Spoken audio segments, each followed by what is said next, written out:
This week I'm reflecting on how easily I have been led by my emotions. I have had conversations with friends this week who were in need of consultation, and I found that I was able to give some, I hope, constructive advice.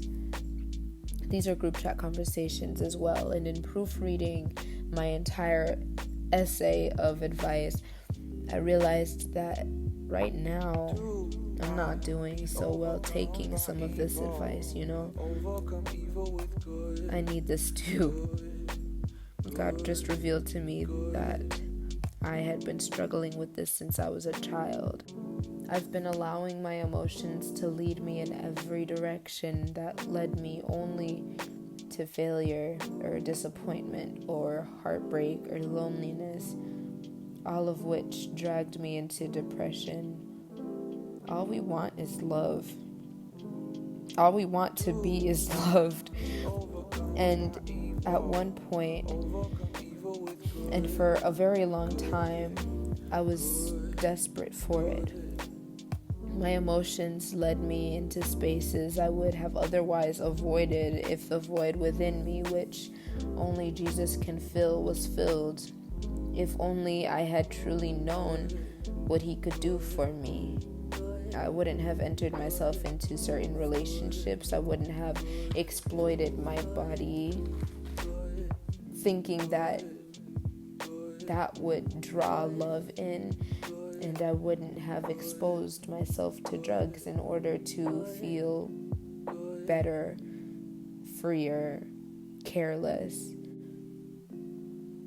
God says, my people are destroyed for a lack of knowledge. I didn't know that because I lacked knowledge of the Lord. I was destroying myself, let alone setting myself up for eternal destruction. I thought I just had bad luck. I just assumed I should alter who God created me to be in order to please men, in order to please the world, in order to please myself. I'll be honest, I've always believed in God. I just never truly trusted in his love. I was convinced that it was something that either comes and goes or something that people just talk about in order to make themselves feel better about the life we're trapped in until we die. And I had no idea God's love is something that lasts if you want it to. So, anyway, I began to read the word, and in Jeremiah 17:5, thus says the Lord, cursed is the man who trusts in human beings, who makes flesh his strength, whose heart turns away from the Lord. So I was trusting more in the world and in human beings than I was in God.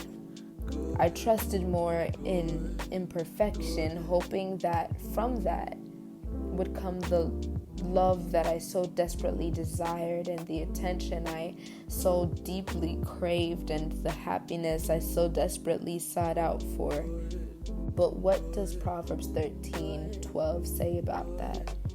Hope deferred makes the heart sick, but a desire fulfilled is a tree of life.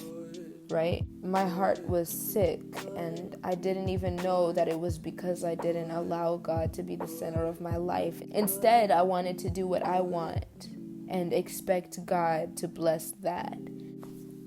But going back to trusting and relying on the world rather than on God, James 4:4 says, you adulterous people, do you not know that friendship with the world is enmity with God?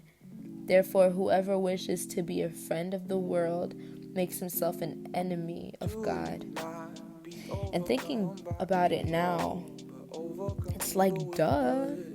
Because this world is wicked and cruel and destroyed by demons. And none of those things match who God is. Romans 12:2 warns us not to be conformed to this world. 1 John 2:15 orders us not to love the world or the things in the world. Colossians 3:2 states not to set your mind on things that are on the world. 1 John 5:19 reveals that the whole world lies in the power of the evil one. So who am I, as a transformed believer now, to be trusting and relying on something that God has explicitly called many times to reject? My friend and I were on FaceTime the other day, and I told him about how I grew up in the religious atmosphere of Catholicism and how stunting it was to my spiritual growth. I've always been a spiritual person ever since I was a kid, so I always knew God was real. But I was so turned off by religion because I felt no closer to God through carnal tradition. I couldn't connect with the Spirit of God because I was blocked by carnal tradition. So I found myself wanting more. In high school, I looked into witchcraft, but I never got into it until my junior year of college, and I'm so thankful that God allowed me to go through that and still give me the grace to return to Him, to seek who He is truly. So now I know how to connect with Him on a spiritual level rather than by religion, and I feel so close to Him and understand Him on a deeper level now. So I seek Him to mold me into the woman He created me to be. In dwelling in Him, He's revealed a lot to me about myself. I asked God to search my heart, to purify me of my wickedness, and to renew my mind.